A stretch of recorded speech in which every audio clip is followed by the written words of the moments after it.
Higgsfield just made it possible for you to become a master filmmaker. They just launched Cinema Studio and it's insane what this new feature can do. It gives you real control over how your images and videos turn out, so much so that it feels like you're directing a movie yourself. And without fancy prompts, you can pull out videos with high-end cinematic look and feel just like this.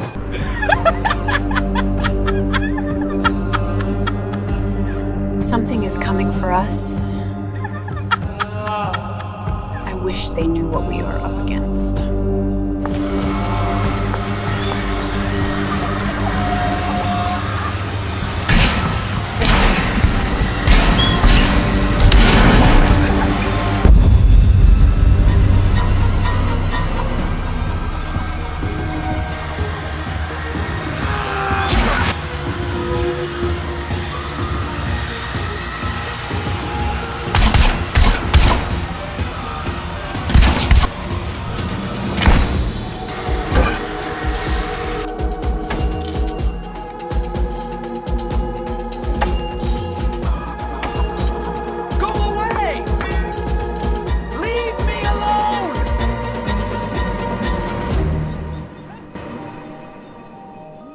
So here's how it works. You start by generating an image from scratch or uploading your own. After that, you choose the camera, choose from the lenses available, and fine-tune how the shot feels. You can even adjust the shot length to get the exact cinematic look you want. It feels less like using AI and more like directing a film, almost like stepping into the role of a movie director. In this video, I'll break down everything step by step and show you every setting and option inside Cinema Studio so you know exactly how to use it. My name is Charles. Let's go.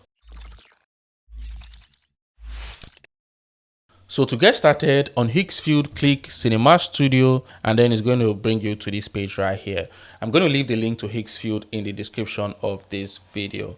If you look at the prompt box here, you can switch this from image to video. So right now is on image, and here I'm going to leave the output for 1, and then the aspect ratio I'm going to leave it at 16:9, and the resolution you can switch between 2K or 4K, but I'm going to use 4K for this demonstration. So what I'm going to do is to enter my prompt and then upload my image. So I'm going to upload this image here. After that, I'm going to choose a camera. So I'm going to click here. So here you can choose from different camera options, lens, and different focal length. You can pick different options like the Red camera, the Sony camera, the IMAX camera, and the Arri Alexa camera. These are the same type of cameras used in real movies, and in real life they cost crazy amount of money. Now once the camera is selected, you can change the lens and adjust the focal length. And don't worry, if you've never used a camera before or have no idea what lenses or focal length mean, I'll quickly explain all of that in a simple way so anyone can understand it. If you haven't subscribed to this channel, subscribe, because there are lots of videos here that will help you. So like, subscribe, and comment. Now the first camera we'll be trying is the Red V Raptor. So I'm going to select the Red V Raptor here, and I'm just going to leave the lens and the focal length the way they are. I'll come back to it. Now once we have this selected, I'm going to come over here and click generate, and you can see what we have here. This is mind-blowing. The image looks super clean, it looks super sharp, like modern Netflix clarity with lots of details. The camera is great for adding VFX heavy work, and if you've seen the Guardians of Galaxy Volume 3, Raptor was used in most part of the video. The next is the Sony Vnex. Now this image looks clean but creamy, like polished Hollywood with very nice skin tones and highlight roll-off. This is giving premium digital look. The Sony Vnex has been used on big movies like Top Gun Maverick. But if you ask me between the Raptor and Venice, I would go with the Raptor because of the overall clarity. Next is the IMAX film camera. The quality is insane with gigantic detail and highlights that feel very real. They use this type of camera in Nolan style set pieces like the Dark Knight era. The camera itself is $500,000, but you get to use the quality style here in Higgsfield. The next is Arri Alexa 35. This one is giving me movie looking straight out of the box vibes, like expensive skin tones, soft but detailed, and highlights that don't look video-ish. I really love the tone of this image and how the face stands out. The next is iReflex 16SR. You can see here it looks grainy, alive, nostalgic. It looks like indie films, music videos, and that raw texture people try to fake with filters. And finally, we have the Panavision Millennium DXL2. It gives that glossy premium studio polish look. You can see how the Superman suit looks so sleek on my body. The next part you want to know is camera lenses. Now, this is quite important because it defines the look of your video. And don't worry, we are going to try this out. For example, I'm going to click here and then switch the lens from ARR Signature Prime to Panavision C series. You can see all these are different lenses that you can switch to. So I'm going to switch to the ARRI Signature Prime and then switch the camera back to Red V Raptor and leave the focal length at 35. So I've entered this prompt here. I'm going to leave everything as it is and click generate. And boom, we have this image generated with Red V Raptor and camera lens ARRI Signature Prime. Now this looks clean and modern. The Signature Prime lens is anamorphic. So we have anamorphic lens and spherical lens. What's the difference? Anamorphic lenses squeezes a wide image into the camera and is stretched back out later, creating a very wide cinematic frame that instantly feels like a movie.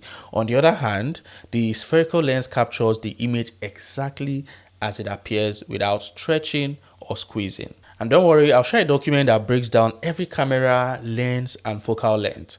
I'll leave the link to the document in my Telegram channel. Next, I'll switch to Lens Baby. You can see here that using this makes the shot look dreamy with blurry edges and soft focus. It feels like a memory or dream sequence. Now, you can see that I've zoomed in close to the edges. Look at this, and it just gives a different dreamy type feel to the shot. Next, we switch to Laowa Macro. This is really good. You can see that the camera lens itself is very thin. You notice how sharp the image is and it captures the details. This lens is good for product shots, insects, textures, and food. Now for this image, the Canon K35 was used, but you notice how the image has a glare. This lens produces the classic Hollywood glow, giving it that vintage feeling. Another lens with that type of glow is Helios. Now, this lens gives that swirly bouquet soft contrast feel. If you compare the Canon K35 with the Helios side by side, you'll see that there's a subtle difference.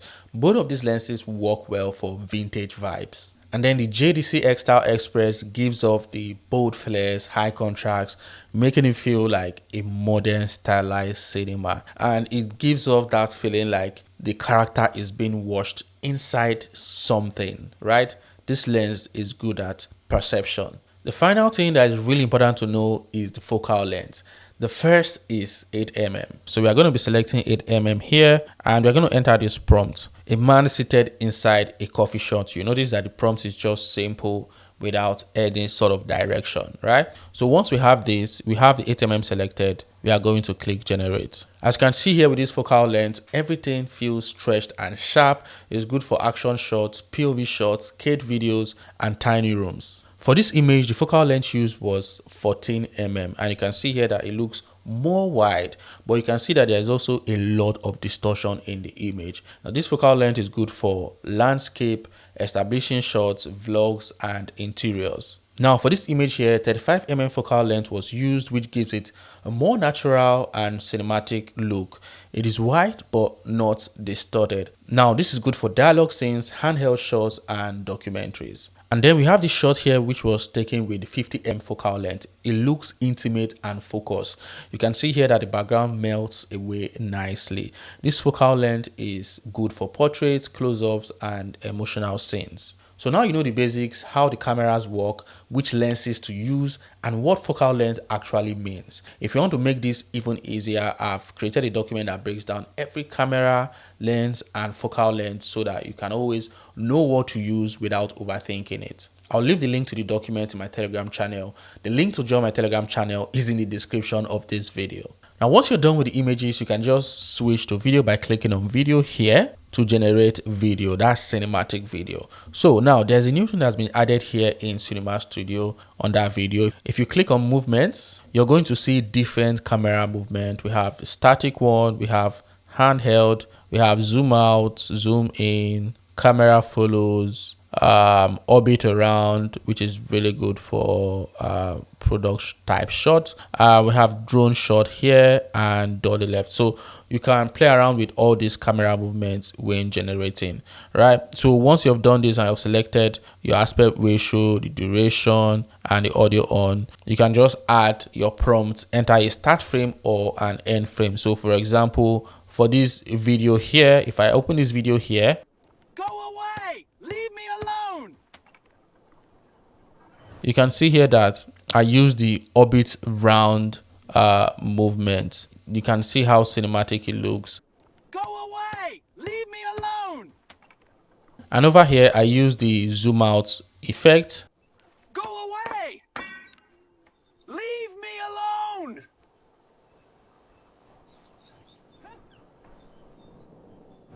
Now, this looks absolutely beautiful. It makes creating that cinematic movie story video makes it very easy for you to become a director, a movie director, and bring your ideas to life. So to generate the video is pretty easy. After you've put all your presets, you can just upload an image as a start frame or an end frame. Let me give you this pro tip. If you're trying to get a cinematic consistent feel, it would make more sense for you to use image to video rather than text to video, because image to video gives you a better result, a more consistent result, which is what you want to use in your practice. So once you're confident with using image to video, then you can move to the next step, which is start frame, end frame in the image to video type, right? So we are going to use the start frame. So I'm going to select this as start frame, enter my prompt, and hit generate. So you can see here in this video I just generated, I used the jeep down effect, which is more like a bounce down effect, and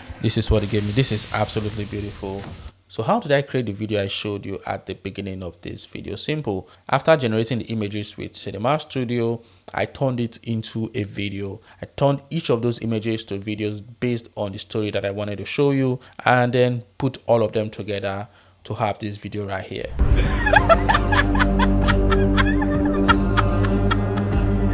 Something is coming for us. I wish they knew what we are up against.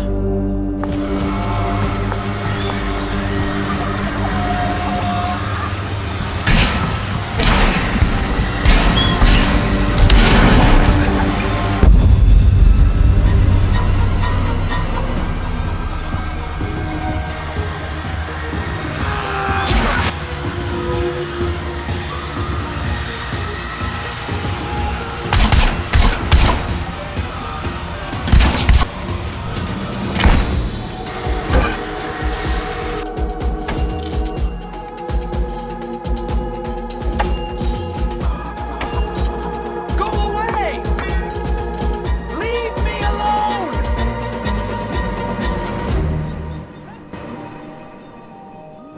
You don't have any excuse. This is the time for you to become a movie director, direct your own movie, create your story. I'll leave the link to Higgsfield in the description of this video. You can sign up and start creating. I'm going to leave the prompts that I used in this video in my Telegram channel. The link to my Telegram channel is in the description of this video. If you haven't subscribed to this channel, subscribe, because I have a lot of helpful videos here that will help you. So like this video, share, and I'm going to see you in the next video. Watch this video next. Yeah, this one.